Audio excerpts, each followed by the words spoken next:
보세요. 시청자 여러분 안녕하십니까? 11월 10일 비즈니스투데이 김효미입니다. 국회 법제사법위원회 소속 여야 의원들이 9일 서울 서초동 대검찰청을 찾아 법무부와 검찰의 특수활동비 배정 집행 내용을 검증했습니다. 여당은 검찰, 야당은 법무부의 특활비 사용 내역을 주로 검증한 것으로 알려졌습니다. 결국 추미애 법무부 장관과 윤석열 검찰총장의 갈등이 특활비 검증 공방으로 번진 모양새입니다. 여당은 서울중앙지검의 특활비가 작년보다 절반으로 줄었다고 문제를 삼은 반면 야당은 대검은 매년 비슷한 비율로 중앙지검에 특활비를 줬다며 오히려 법무부가 부실 자료만 줘 맹탕 검증이 됐다고 맞섰습니다.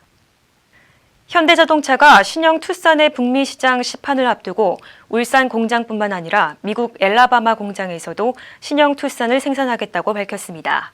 현대차는 현지 시간 9일 미국에서 개최한 신형 투싼 프리미어 행사에서 올류 2022년형 투싼의 내연기관 모델을 미국 엘라바마 공장과 한국 울산 공장에서 생산하게 된다고 발표했습니다. 이는 미국 현지의 투싼 구매 수요에 대비하겠다는 구상으로 풀이됩니다. 토마스 시미에라 현대차 상품본부장은 신형 투싼은 내연기관뿐만 아니라 하이브리드, 플러그인 모델까지 제공함으로써 친환경 파워트레인에 다가서는 현대차의 미래를 보여준다고 말했습니다.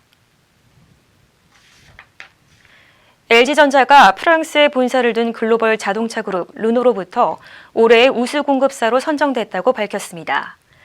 LG전자는 최근 온라인으로 열린 르노 우수 공급사 시상식에서 혁신 부문 중 차량용 디스플레이 우수 공급사로 뽑혔습니다.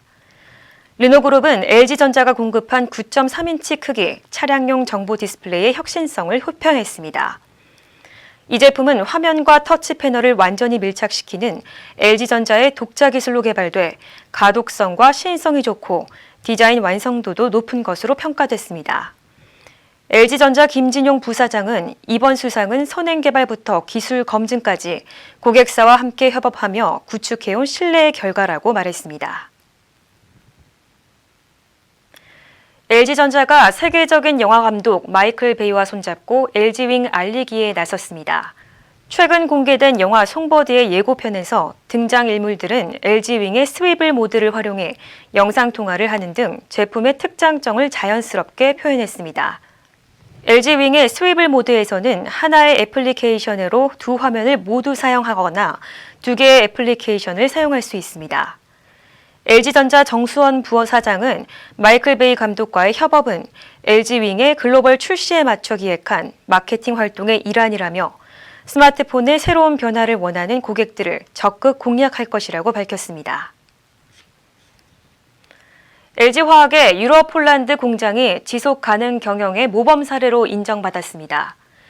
LG화학은 유럽 국제금융기관인 유럽부흥개발은행이 선정하는 지속가능성 어워드에서 에너지 부문 최우수상을 받았다고 밝혔습니다. LG화학은 유럽 전기차 보급으로 환경 개선에 기여했다는 평가를 받았습니다. LG화학은 올해 말까지 폴란드 전기차 배터리 공장의 생산 능력을 65기가와트/아워 이상으로 확대할 계획입니다.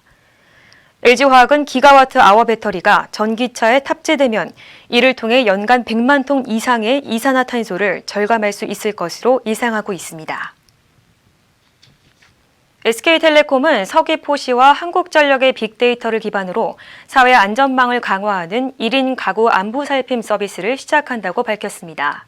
1인 가구 안부 살핌은 증가하고 있는 1인 가구의 고독사 예방을 위해 개발한 사회 안전망 서비스로 SK텔레콤과 한전이 지난 2년간 함께 개발한 전력 통신 데이터 분석 시스템을 활용합니다. 양사는 이번 솔루션을 통해 지자체의 1인 가구 고독사 예방 업무의 효율성이 크게 향상될 것으로 기대하고 있습니다. SK텔레콤 관계자는 이번 협력이 서귀포시 장년층 1인 가구의 안전한 삶에 보탬이 되길 기대한다고 말했습니다. SK케미칼이 내년 아스트라제네카의 코로나 백신을 위탁 생산해 매출을 확대할 것이라는 전망이 나왔습니다.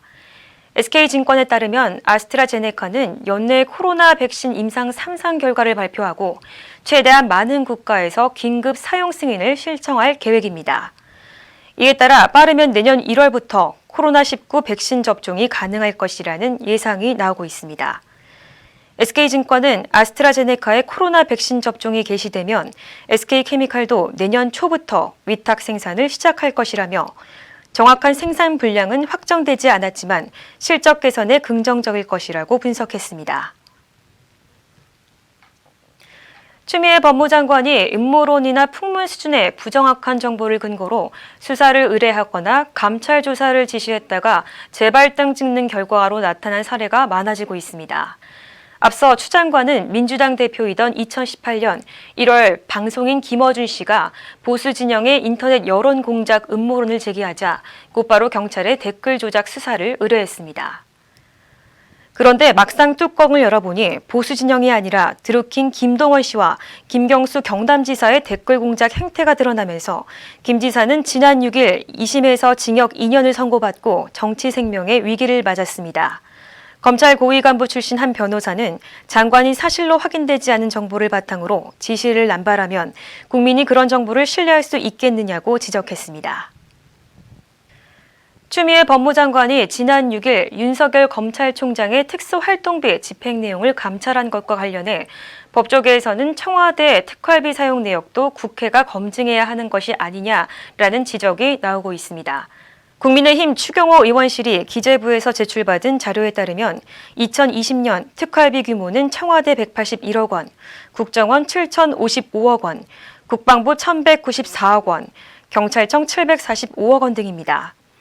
법무부 특활비 예산은 193억 원으로 이 중 약 93억 원이 검찰에 배정됐습니다. 정치권 인사들은 특활비 공개는 정권에 불리한 이슈인데 추 장관이 윤 총장 때리기를 하다가 자책골을 넣은 것 같다고 말했습니다. 비즈니스투데이 오늘 준비한 소식은 여기까지입니다. 시청해주신 여러분 고맙습니다.